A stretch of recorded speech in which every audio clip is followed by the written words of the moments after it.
More than a quarter of all work-related fatalities occur in occupations that require driving or the transportation of goods, making the need for defensive driving skills clear. So, defensive driving. We've all heard the term, but what exactly does it mean? Well, defensive driving is the concept where you're intentionally driving to reduce the risk of an accident. Defensive driving begins with the principle that you can avoid being the cause of an accident and can avoid being involved in an accident caused by another driver's actions. And it all begins with the first step, preparation.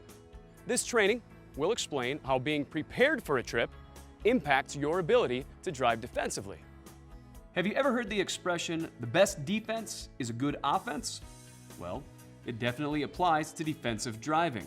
Your offense should start with a combination of sound trip planning, a thorough pre-trip inspection, and healthy personal habits.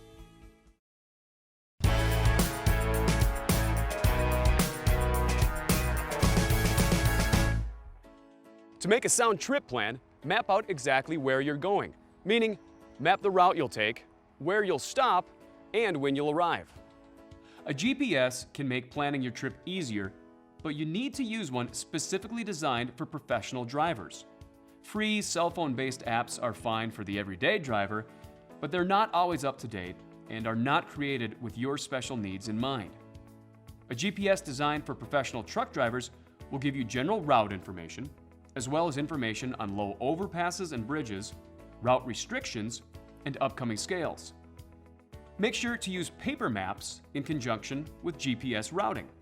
Trucker atlases work even when there is no reception and are full of great information regarding the laws of each state, scale locations, and mileage charts between major cities.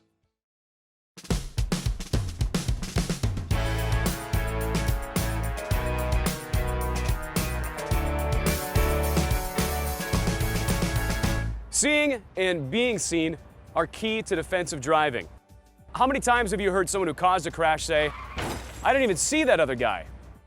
We all want to get from point A to point B without any trouble, and in order to do that, we need to communicate with each other on the road. Communication is one of the most important skills of good defensive drivers. Seeing is being able to focus your attention on the road and the task of driving without getting distracted. Being seen is making your presence and intentions known to others. This training will help you see and be seen by identifying ways to effectively communicate with other drivers.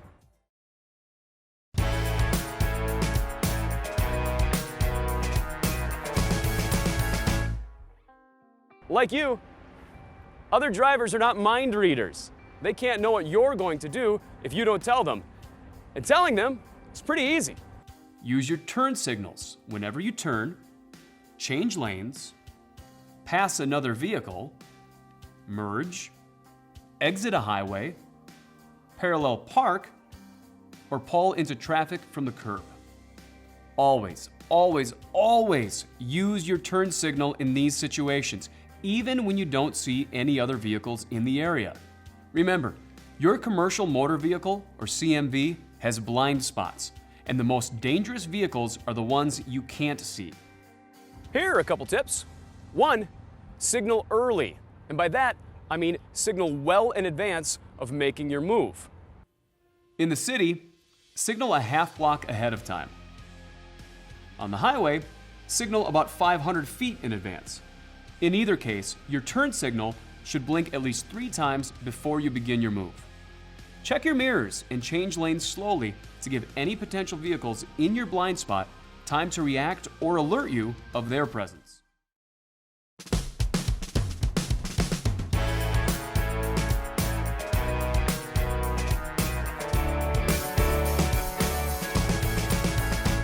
Looking, or using your sight to scan your surroundings, is a very important part of defensive driving. When you look for potential trouble on the road, you're typically doing so with intention. You're not just casually driving along. You're actively scanning for hazards in your path. A safe driver is constantly aware of what is going on all around his vehicle. When you scan the road for danger, you want to focus straight ahead, to the left and right, as well as behind you. This training will show you how to look for hazards by scanning the road around you, as well as through the proper upkeep, placement, and use of your mirrors.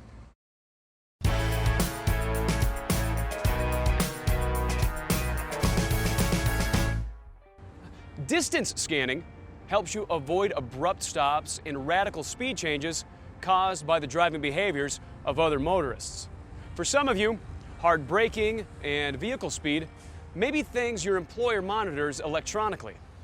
Along with helping to avoid accidents, effective scanning can help reduce fatigue since your eyes are continually moving and not fixed on a single object. It's not enough to keep your eyes on the vehicle in front of you. If you're not scanning at least 5 cars ahead of you, you may not be able to anticipate and react to changes in traffic. Watch road signs that warn of curves in the road, changes in traffic patterns, or construction zones. As a general rule, look about 12 to 15 seconds ahead of your vehicle. In the city, 12 to 15 seconds is equal to about 2 to 3 blocks. On the highway, that's just over a quarter of a mile.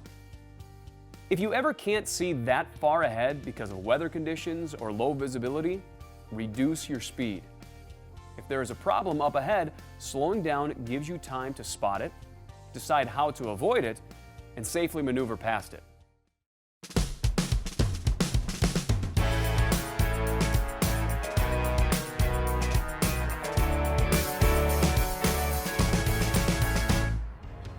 Today's roads and highways are booming with drivers and more ways than ever to distract them from their task of driving. Now, avoiding a crash requires you to adopt another part of defensive driving, constantly adjusting your speed and managing the space on all sides of your commercial motor vehicle, or CMV. Now, this training will help you recognize how to do just that.